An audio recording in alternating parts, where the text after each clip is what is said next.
Hello, world, and welcome to Grounded and Guided. I'm your host, Lynette and I'm so glad that you're choosing to join me here in this moment. Today, I am not alone. I am expanding the conversation with a dear friend of mine, Tina Hronek, and we are going to just dive into human design. So, for me, human design is something that I discovered along my healing journey. And it is something that I've dove in deeper with Tina. And it's just amazing how our friendship has evolved and our conversations have just expanded when we both know each other's human design. And we embrace that when we are choosing to get together, choosing activities, and choosing how to spend our time together.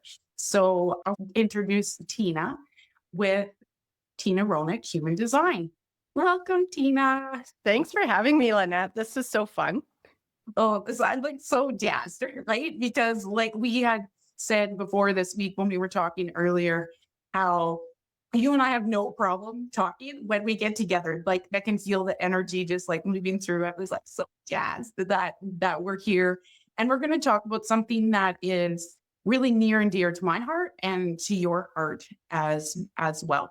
Go ahead, just kind of like give a little introduction about yourself, kind of tell us what you do. Okay, so I'm Tina Hronek, and Human Design found me. And so during the lockdown there, I had some extra time on my hands. And I also had a job where I was working by myself and got to dive into the worlds of podcasting. And so Human Design just kept coming up. And actually, it came up at one of your in-person sessions too. Before that, I met your friend Amy, and she was a human design reader. And so I'd kind of gone there, but it kept circling back. And I'm like, what is this? What is this? And so I started podcasting more, and I was like, this is amazing. And so it's kind of evolved from there. I've done lots of little courses, and I jump here and I jump there. And I think what I need to know in the time finds me. But human design is it's a system of how our energy is meant to work. It's a blueprint of who we are. So it's not a philosophy, it's not a belief system. It's an actual, like, mechanical system of how our DNA is meant to function for us to live out our perfect purpose. I love thinking that every single one of us is here for a reason, and our energy was designed perfectly for that mission. And then we forget what that Mhm. is. And we try to be like everybody else. And the world tells us we need to be like everybody else. And so now it's a journey of unlearning what the world told us we should be and leaning into what we actually should be. And so human design can like point us down those paths and give us some hints. And it can be like, hey, try this. And it's an experiment. So you get to try things and then notice them and be like, no way, that's so cool. And actually, it makes life easier because lots of my learnings have made me go, oh, thank God I don't have to do that anymore. And so that's kind of how human design's impacted me. It's a system that's only been around since 1987. It was channeled by a fella, but it actually ties together the Kabbalah tree of life, the I Ching, the chakra system, and Western astrology. So these ancient systems that already existed, it basically mechanically ties them all together to show how our energy functions and works. And so I've been playing around with it. I have a journal where I'm like, okay, what can I notice that when I followed my strategy worked? And I, at the end of the year, I kind of review it and I'm like, get out. This is crazy. And so we can talk about some of those things later on in the conversation. I love that. You and I like we're so in sync. It sometimes feels like with a lot of things because I feel like in my journey as a channeler and an energetic healer, the one thing that I really have learned is just how unique we all really truly are. And like our soul just has its unique essence that makes us so individual. And the human design helps us to be able to see that and have just a little bit more of like the mechanics side of how things work for your blueprint specifically. And I love like each chart is so individualistic. That's what blew my mind. Like I was always a person who loved personal growth. And like I loved like at different like professional and corporate events, we do like the colors and personality charting and all that stuff, right? But it always felt like there was something that just wasn't quite right, or something that was just kind of missing because it was like, oh, you're in this group, you're all grouped together. And that didn't always just land with me and settle with me. And then human design come along and it's just like every single chart is different. So it really does, I feel like, really illuminate this individuality. Yeah, and the more I'm learning about it, because I mean, there's so many layers, and I'm on this learning journey, which is totally aligned for me in my chart. I don't have to know it all to start talking about it. But as I'm learning more, it's just like, wow, there's so many layers. So you and I are actually the same type. We're both generators and we're both sacral generators, but your mission in life and your purpose is completely different than mine. And even your profile, how your energy works in the world, is very different than mine too. And so it's just neat that, yeah, in the first step where we're learning about our type, oh, we're the same, we're the same. And then I've been playing or like diving into your chart and it's like, oh, we're the same, but we're so different. And it's just so fun to know that. And then the other thing is because everybody's energy influences everybody else's energy. So Tina Hronek sitting here by myself right now is very different than when I'm sitting with someone else because our energies are influencing each other. And so that's really neat too. And it's good to know that I'm going to feel very differently when I'm around other people. And just knowing that is really neat too. And how to know what I'm projecting out and then in what areas I'm also taking in is really healthy to keep true and authentic to myself too. So you mentioned deconditioning Uh-huh. a little bit earlier in the conversation, and I'm being pulled to talk about that. So, how does deconditioning mesh with human design? Okay, so I'm going to tell this through a story and I'll tell it through kind of my journey. I am a generator, so I have lots of energy and once I take something on, like I naturally like want to finish it. It makes me feel good, it makes me feel satisfied.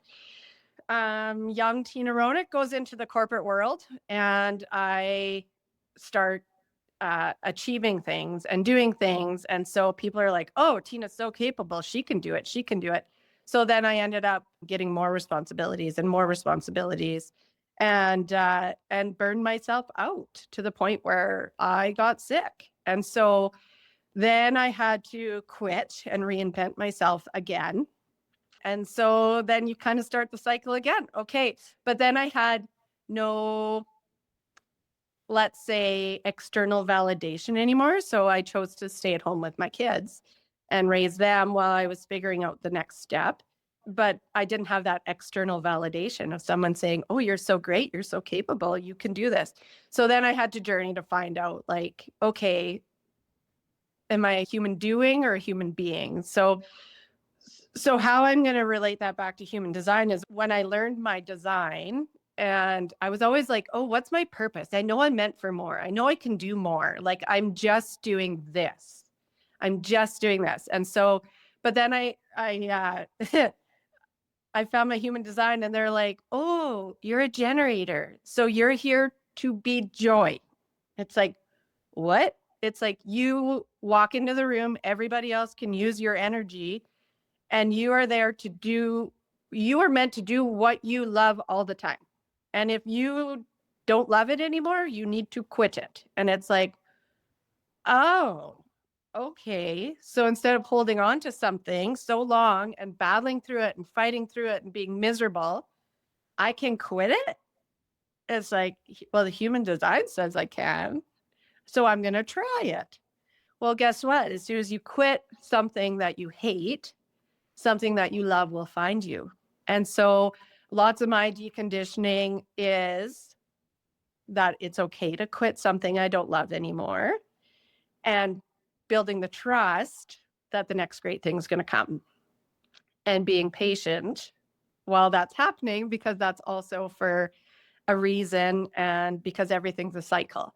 And when the time is right, it's going to hit me. And so that's been lots of my journey, is leaning into that and letting go. And also, generators, we're magnets. So things are going to come to us. So I don't have to go out and get it. I don't got to go build it and drive hard and do this and push. I just got to be like, okay, I need to get clear on what the feeling I want is or where I want to be. And I can just like hold that, or I write it in my journal. And then somehow it magically is coming to me. I love my minivan. I'm a minivan mom, and I love it. So a couple of years ago, mine was getting kind of old, and we're starting to put some money into it. So it's okay. We got to start thinking about replacing it. So I actually wrote that in my journal, like, okay, I'm going to need a new set of wheels that's perfect for me. I was literally at a fundraising bingo, and a fella came up to me and said, "Hey, do you need a new minivan?" I was like, "Yeah, I do." He goes, "Do you want to buy mine?" Yeah, probably. It's those things, and then you notice them and you're like, wow, like the world is full of magic. And so for generators, it's like when we notice that magic and lean into it, like more comes to us. So it's pretty cool. It's pretty cool. Well, and that also is like a testament to like alignment. And when we decondition, let go of those things that we're not meant to be doing, that doesn't match our energy blueprint, it doesn't match the essence of our soul. That's essentially deconditioning. When we heal a lot of those areas that are pulling us out of alignment. And then that is where I feel like the magic really happens. And that's what human design allows us to do, is to see where the alignment is for us. And for you starting to live an aligned life, then you also become a magnet. Not only just maybe it's like the part of like that flavor of the generator, but also the reality of being that magnet as well. Or is that just specifically for generators? Uh, Generators and manifesting generators. So manifesting generators work like generators, but they are meant to be doing multiple things at once and pivot from one thing to another. And so for them, usually when they hear that, they're like, "Oh, I thought I was just flaky." And like, I get mad at myself because I just can't focus and get something done. Like, and it's like, well, you're not meant to. Like, it's okay if you have a business plus a side hustle plus a hobby plus whatever. And them falling out of love with something doesn't mean they need to fully quit it all the time. They can just pivot to something else, do that for a bit, and then pivot back. And so for them to hear that, they're like, "Oh, so that's okay." It's like, yeah. So don't keep working on your bookkeeping when you're inspired to go for a jog around the block and train for your marathon that you're doing. And then when you're done that, then all of a sudden you'll sit down and you'll pound out that bookwork like 10 times faster. So allow yourself to do that. And then projectors don't have an energy center. So they see so deeply, and they're the efficiency finders, and they are constantly absorbing everyone around them. And they know things long before we do. They know things sometimes long before the world is ready for the information they know. And so their lessons lots about divine timing. So they're supposed to wait for the invitation, because they can seem like kind of annoying and pushy when they're inserting themselves into things when they're not invited. So in the meantime, they're supposed to dive into everything they love for themselves, and they can talk unlimitedly about that. They just need to not solve our problems until asked, but they can talk about themselves so that we know what they're so great at, so we can invite them in to help us. But they don't have an energy center, so they need to sleep more, they need to rest more. And so they think that they're lazy. But it's like, no, because when you're working, you're going to do in 3 hours what's going to take me all day, because they're so efficient. There's like no misstep. And so when they get validated like that, they're like, "Oh, okay." And they can start making those small changes. And then there's manifestors, and they're meant to start things. So their motivation comes from inside, not outside. So their aura is actually like protecting them. So they're hard to read. If you have a manifestor, their aura is big, so you notice them right away, but you can't penetrate it. So you're like, I have no idea what they're thinking. So they're meant to like move on their ideas and act. So like in the dating world, they might ask the guy to go on a date because they feel that urge from inside. Like that's a line for them. They're going to start the project. But where they drain themselves is they think they need to finish what they start all the time. But what they actually need to do is invite others in by informing, because we can't read them. We have no idea what a manifestor is thinking. So it's frustrating for us to know what they're thinking because there's such a big energy, but they need to tell us what they're doing so that we can be like, ooh, I want to be part of that. And then I'm going to help them finish it, because then they need to quit it and move on. And they're a cycle. So they're going to have moments of rest in between, because they're kind of like an on-off switch. So if they try to run all the time on, then the next great thing's never going to hit them. They got to let themselves turn off, and then the next big thing's going to hit them. Like they're fire starters, not the fire tenders after it's started, kind of thing. And then the last one is our rare reflectors. So they're completely open. They're absorbing everything from everyone and the environment all the time. And then they reflect back. So I say, if you have a reflector in your life you don't like, it's actually something in yourself that you don't like, because all they are is reflecting back to you, yourself. So check yourself. If you don't like a reflector, it's actually you. So a reflector, whatever environment they're in, they become.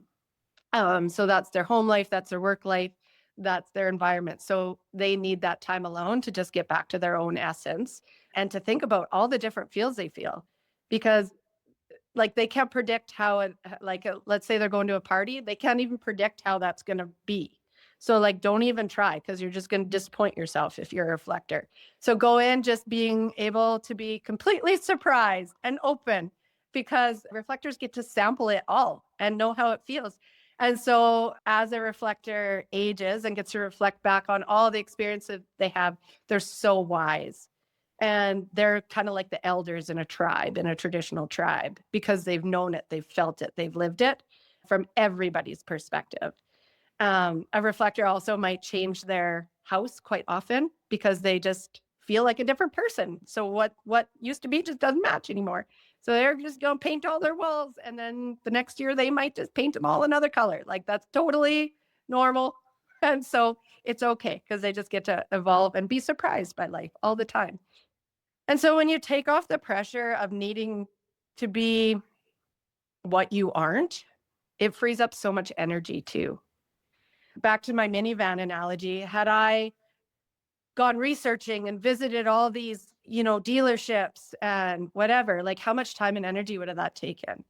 Where instead I just leaned into some trust, which took not a lot of energy, and it came to me. And then I got to be like, ooh, because that is the sacral excitement response. I love it. I absolutely love it, because it's important for people just to kind of understand just like that basics, right? Yeah. Because I feel like I've done a really deep dive. I've done it so far as like I navigate my business with human design. I navigate my entrepreneurship with human design. But I feel like that once we have those basics, it can impact our life hugely, because at the end of the day, you always kind of go back to that type, because that's basics, right? Like, so I always kind of go back to that. Like, how do I need to interact as a generator? What are like those key points as a generator, and utilize that? Because for me, sometimes like I got to get into my work, but depending on how I got to get into my work as a generator is different than like a reflector or a manifester. So Yeah. for me, like I can sit down and get super excited and in the work that I do, and the flow gets going. And then there are sometimes when I'm in that for a bit too long, and it starts to get chunky and clunky. And then you kind of bump up against that frustration.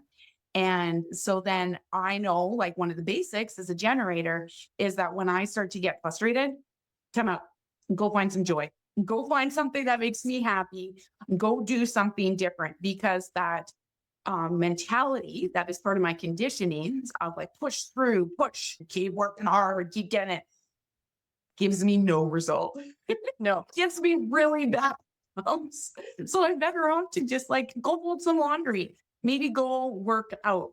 Sometimes that's when I pick the phone and I talk to Tina and be like, I need some Tina juice. I gotta get this joy, I need some joy. I need to stir it up. So I lean into those basics. the other basic one is your strategy is based on your type, and then your authority is your decision making. So there's different types of decision making that is pointed out. And so no matter how deep you go into your chart, it goes back to your strategy and your authority. And where I think this is super important and whatever, especially for the times we're in, is this is how you know what's right for you. So your decision making. So you and I are sacral authority. So that means we're going to have a in the minute gut response. Do you want to do this? Uh-huh. Do you want to do this? Uh-uh. And so we're yes or no people. Don't ask us, what should we have for supper? I don't know. That is not a yes or no question. It frustrates the heck out of me. Seriously. But it's like, hey, do you want spaghetti? Nah. You want chicken Caesar salad? Yeah. Yeah, we could do that in the moment, right? And then there's emotional authority where they're going to have waves. Like they have feelings, whether they like it or not. They feel their feelings in a cycle. And depending which channels you have coming out of your solar plexus, you're going to have different emotional waves. But once someone with an emotional wave knows they have an emotional wave, they know they're going to have highs and they know they're going to have lows. And so they don't have to be scared that they're sinking into a depression every time they feel a low. And so even that is like freeing. So they can know, like, why am I feeling like this? Oh, I'm probably an emotional low. I should take some time alone. And maybe that's when they're going to be the most creative. And when they're in a high, they should go see all the people and do all the things and have the joy. But they should make their decisions when they're feeling neutral. And so emotional authority people should not make decisions in the moment. And so for them, learning how to say, hey, can I get back to you? Oh, that sounds fun. But I'll look at my calendar and I'll let you know in a couple days. Like that's more aligned for them because they're going to make better decisions. Because when they're in a high, they're going to be like, yeah, let's do it. And then the event will come and they'll be like, why did I say yes to this? And there's people with emotional authority saying, right now. Or when they're in a low, they're going to be like, no way, I'm not going to that. And then they'll be sitting at home with FOMO on the day of the event because they're going to be like, oh, I should have gone. And maybe it was aligned for them to go and they would have met the person that would have skyrocketed their career. Who knows? But for them, making that not in the moment. And then there's the splenic. So they're going to make their decisions. It's in the minute, but it's more of a whisper. It's not a gut like, yeah. It's like more of a knowing and a whisper. And so they might have to ask themselves again later if they don't catch it the first time in the minute. But yeah, it's subtle and it's annoying and it's in the minute. And then you have your people that have to talk it out, like more your mental authorities. They have to talk it out with people. And some of them need those, like the close people in your lives to like reflect back what you've said because they actually need to hear it back. So if I was that type of authority, I'd be like, Lynette, blah, blah, blah. And you'd be like, well, what you said is this and this. So I don't need you to find my answers. I need you to reflect back what I just said. Or I can speak it into a recorder and then listen to it back. And then there's another where you're mentally talking it out, but then you're watching your environment's reaction more. So not needing to hear your words reflected, but you're looking at the awareness that's come from your environment and watching more for the signs. And then there's the ego authority who is just like, I know this is going to succeed, so I'm going to do it. And it's more selfish, like I'm going to go for it. I know this is right. It's going to succeed. And it's like a drive, and that's aligned. And some people may say that looks selfish. Well, that's how they need to make their decisions. And they're going to do great things if they listen to it. So yeah. So knowing that, going back to your strategy and your authority 100% of the time with all of your decisions, so that when the world or the government or whoever says you have to do this, then you can ask yourself, do I need to do this? And then you can start having that come from within instead of from outside, and knowing like, maybe I'm not doing what everyone's doing, but this is right for me. And I know I'm going to be okay because I'm trusting it. So building that trust little by little so that when the big decisions come, you can really lean into it and know that you're going to be okay and it's right for you. And it really is just like little by little, because you kind of learn a little bit. You kind of get your chart, you maybe get a reading, and you learn a little bit about yourself. And then you kind of like lean into that trust and just give yourself an opportunity just to like experiment. Like I think you Mhm. use the word experiment, right? And I feel like that is definitely like the path that I have been on. And it's just amazing. Mhm. When you actually just trust, I'm going to try it this way because this is what I learned about my chart. And to me, it has been the tool that's been able to allow me to move quicker to alignment. And I have like the ability to put a lot of trust in things like that. I think that's part of my chart too. But I also like I lean into that. And I recognized that I had made some like choices recently where I put a lot of trust into my strategy, my authority, and my chart. In September, I chose to allow myself to let go of a property and that I was using for my business and just to take my business in a different direction in more of an online space. And there was strategy behind that because as a generator, I wanted to free myself up so that I could respond more, so that I could do the things when I felt called to them and when the universe was putting them into my awareness. So then I had space to say yes or no, the or the uhs. And it has allowed my creativity to explode, is what I would say within that. Because when I'm kind of able to be in more of a response, like I read a book or I hear something, or even a conversation with a friend or listening to a podcast, then all of a sudden I'm responding to that. And then my creativity it's on, and then I can act on that. So I made some big choices, trusting my strategy and authority so that I could take my business in the direction that I was choosing to take it. And one of those things is my profile. So I'm trusting that. And a part of my profile is I'm hermit, but yet I also need connection with people. Mhm. So working at home, I can hermit in and let all of the responses happen and all the creativity to like come and flow out of me. And then when I meet people, I go out and I get people. And then I'm lit up and I'm inspired and excited with people. But then when I'm ready to hermit, I can go back in and go quiet and hermit. And it's been working well. And I am just like excited to see where that's going to take me as I continue to follow that. Yeah, and your incarnation cross, like your right angle says that your journey is all about personal growth. And you're also like you're a right angle cross of the unexpected. And so your life is going to bring you unexpected things and shifts and shocks, and you're going to move through them all and you're going to live all those experiences, but you're going to do it with that.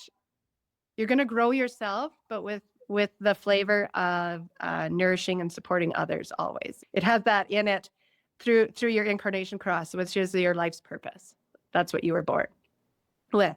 And so you need to expect that. And then also your unconscious Mars is all about your gate 47 is all about reinvention and being unafraid to shed the parts because you've learned the lessons and you're grateful for them. But now it's time to move on. And so that's totally aligned for you to be like, I'm going to have this physical space and now I'm done with it. And it's great. And I give it all the success to the next person, but now I'm going to move on to the next thing. And so that's like totally in your chart, totally aligned. Love it.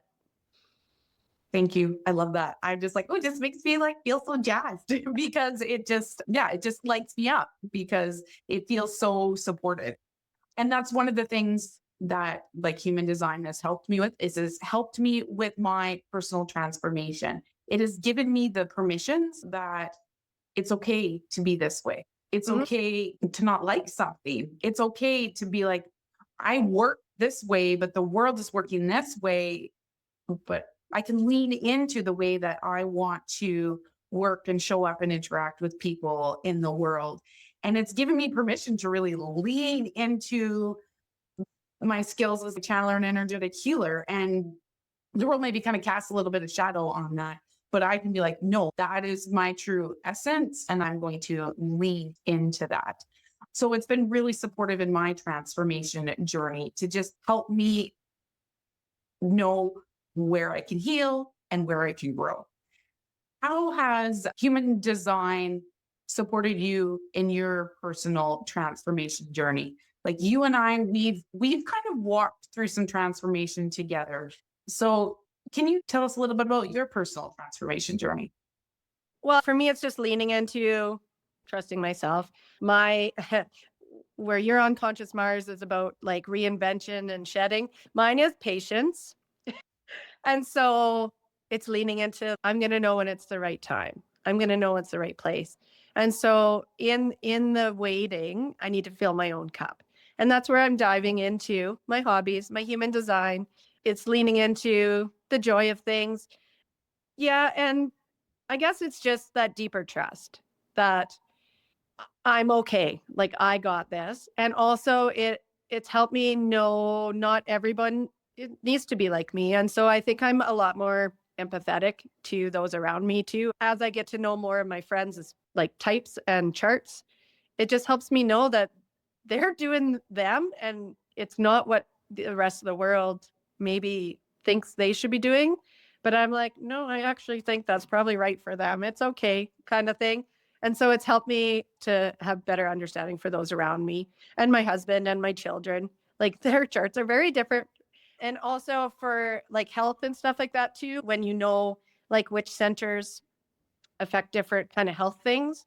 Or like if you have an open spleen, so that's where your intuition comes from, you're more sensitive to illnesses and stuff.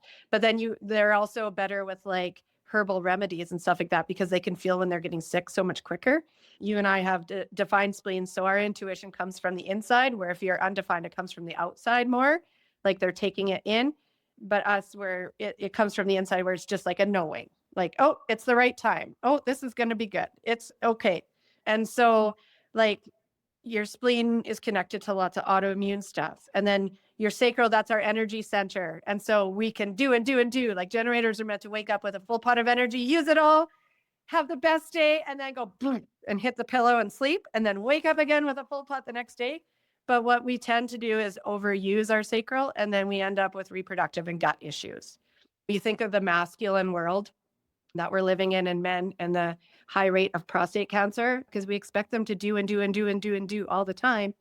And they're burning out those sacrals. Like we're not meant to do that. And that's where we get sick because we're not letting ourselves rest. And so using your authority to be like, do I want to do this? And if the answer is a no, maybe you need to sit on the couch. Maybe you need to take a breath. Maybe you need a nap.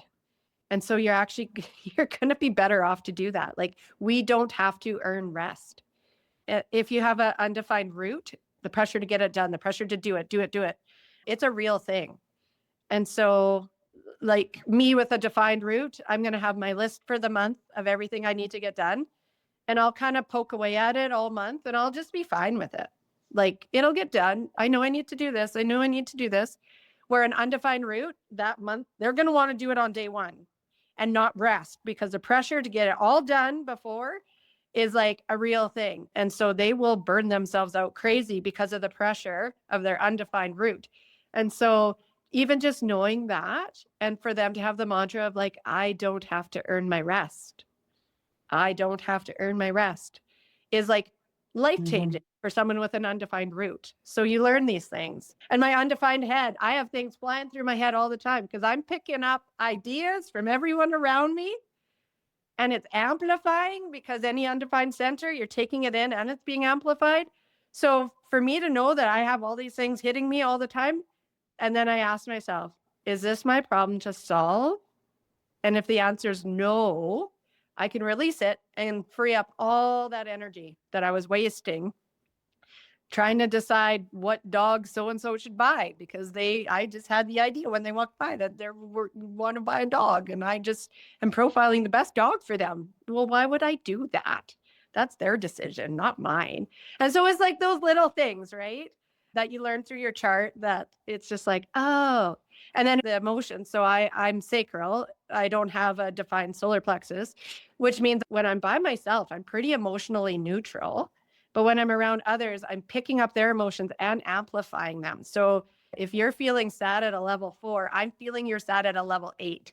And so knowing that when I go out in public, that all of a sudden I'm feeling some way, it's like, is this mine? Oh, it's not. So I can release it. But it's also a superpower because I know how someone's feeling before they can even verbalize it lots of times because I'm picking that up empathetically through that center. So it's just it's fun and it's neat and you just get to know more. And when you kind of know your own chart, you can like little check-ins with yourself, right? I love that. Like Let it me just just gives you the permission to not fake it. Mhm. And permissions is something you said that multiple times and it just kind of keeps coming up. And it really is always that permission to really be that unique individual self. And like you talked about rest, and I feel like it is really an opportunity for you to permission to realize the power of the rest Mm-hmm. because burnout is a part of my past Mm-hmm. and that kind of like pushing, this belief that I just have to like push, because I do have so much energy, but it is understanding where to rest, where to put that energy and where that energy going to drive more energy.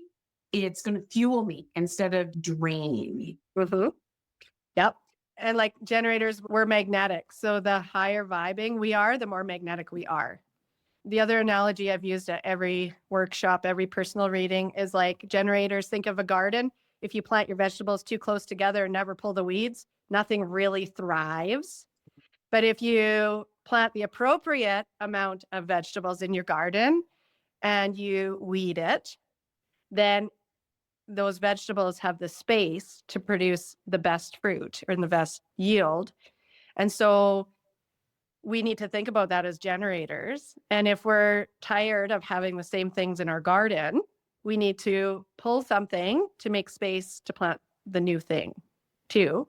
And it's not going to grow overnight. We need to make that space. So we need to quit the thing before the next thing necessarily even comes. We need to be comfortable with that or get comfortable with it, knowing that like every time I do this thing, it frustrates me. I need to quit it. And then it's like, oh, but it's scary because maybe that thing brings you money and maybe you're like, it's too scary, but it's that trust to be like, no, like this is going to make me sick if I keep doing it. So I'm going to quit it.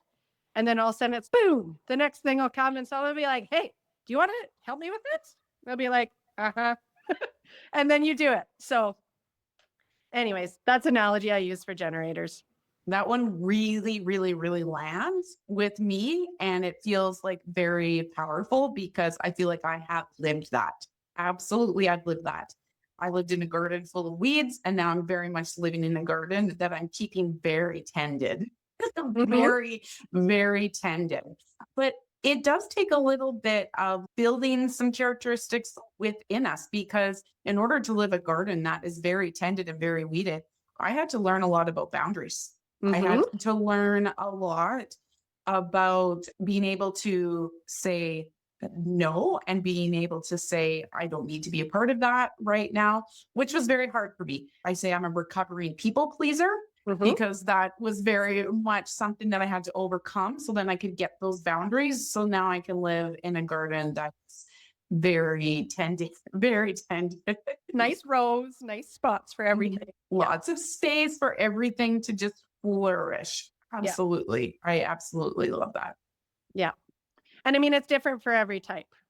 So what's going to fill you up and what your boundaries are different. Like a manifester, they need that space. So they're self-themed. So when they're living in alignment, they feel peace, right? So when a manifester is looking at their life and they're like, can sit there maybe with their cup of coffee on their deck and stare at the sunset and they feel peace, it's a really good thing, right? And they need that slow down time. They need to hit the off switch. The off switch has been hit.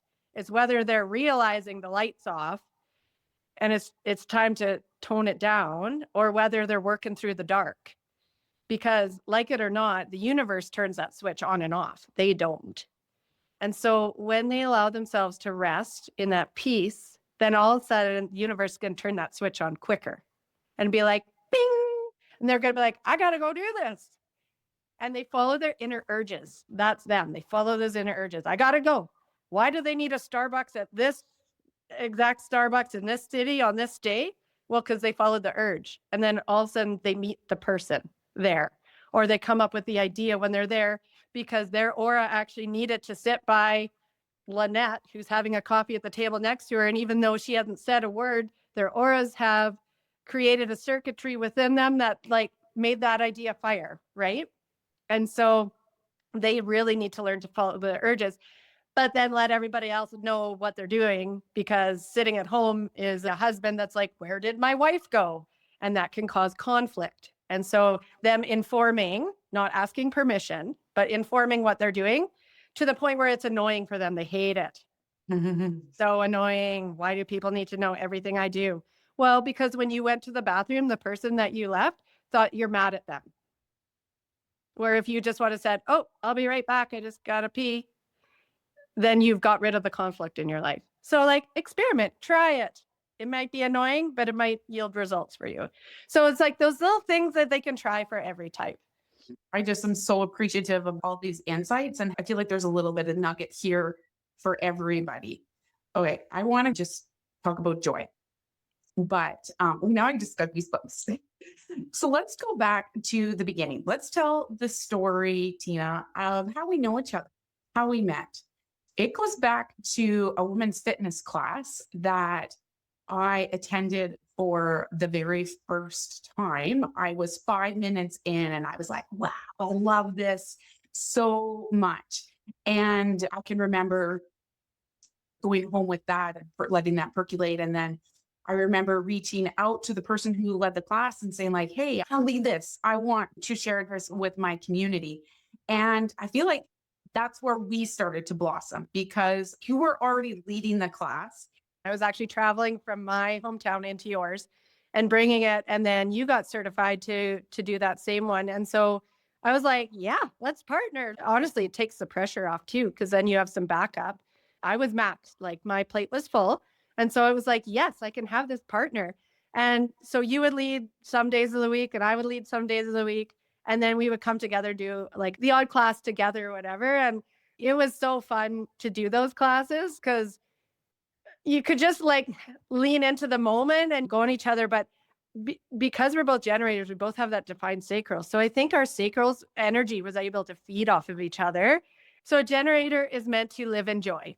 And so analogy of a generator, if you have a cup of coffee, like think of like a fancy coffee and like the foam on the top that, like you're splurging, it's too many calories, but like you really want this.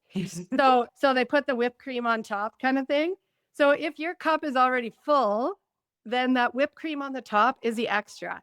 And when a generator's living in our joy, our cup is full. And so we're able to give that whipped cream to everyone around us.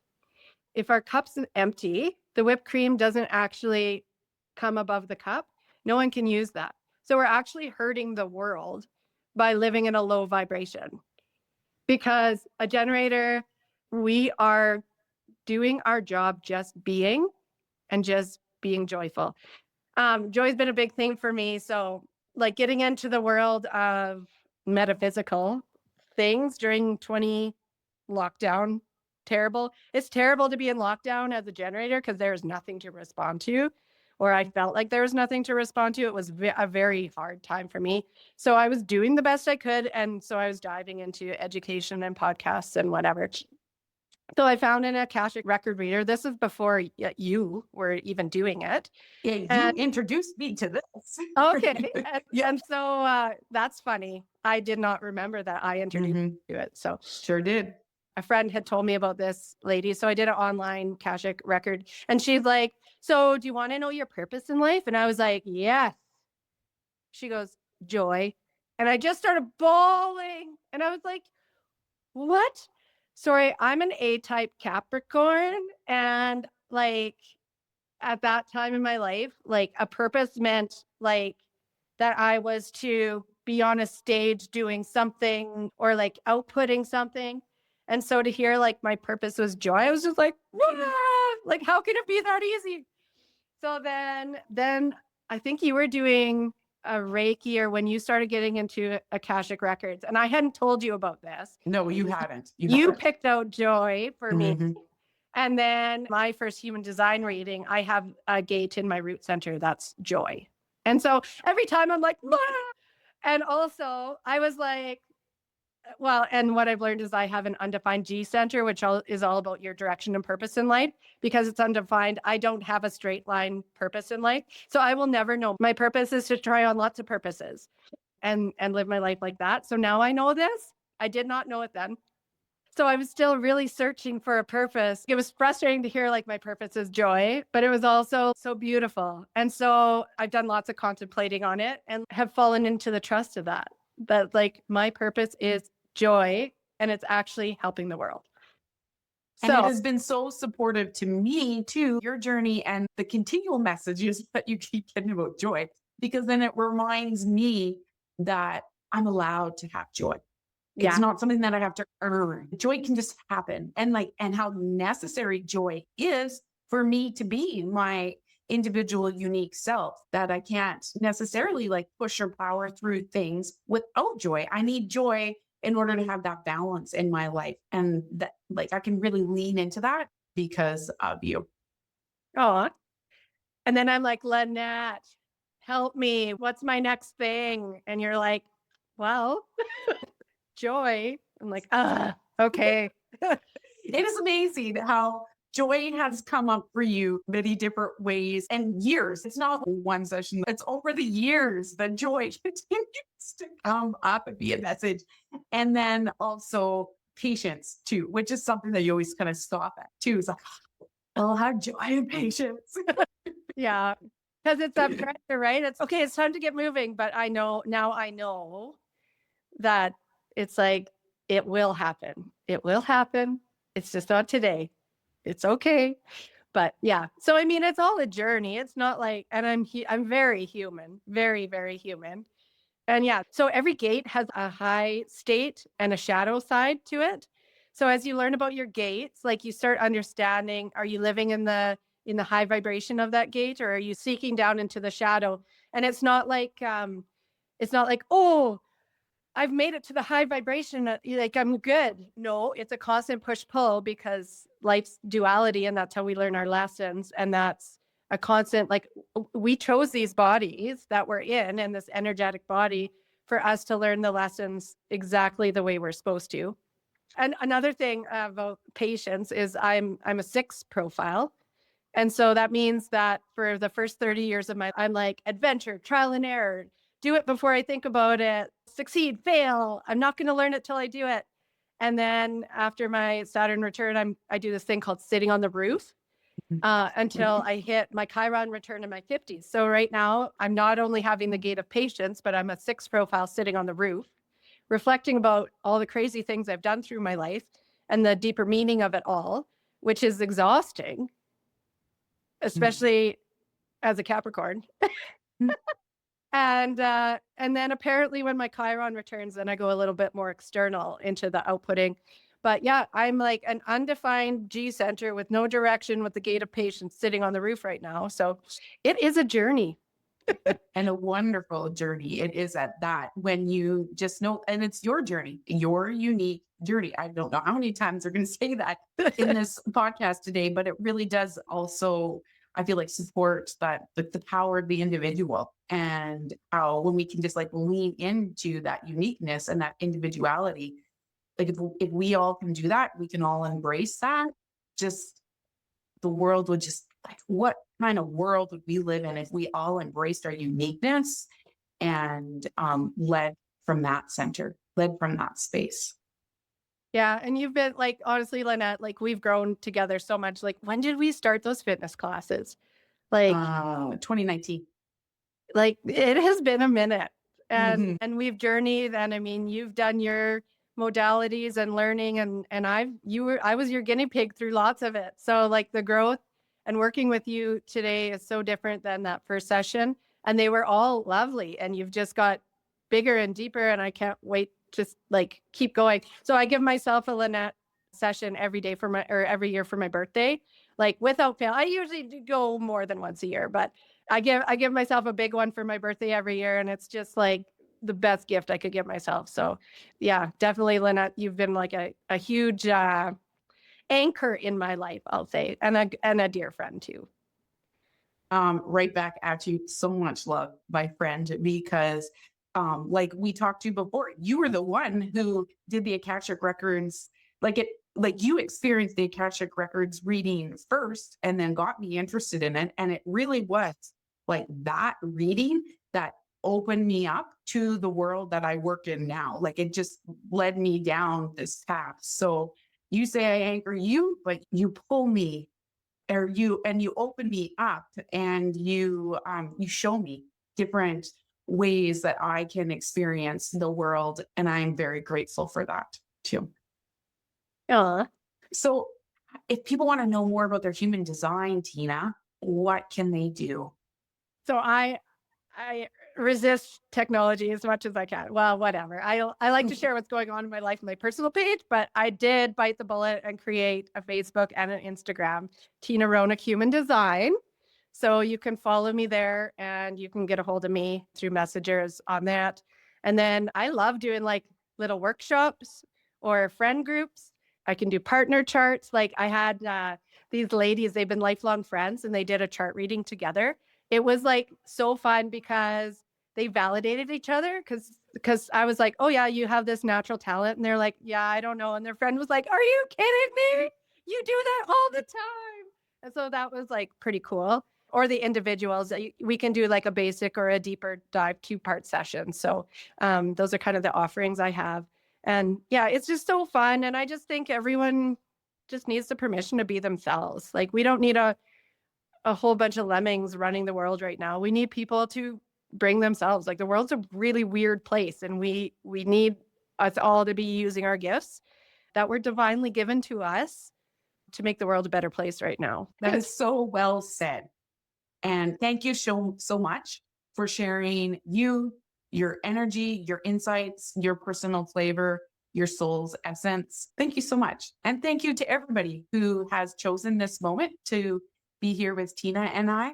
And you can find her more information about Tina in the show notes. Have a good day, everybody. Thank you so much.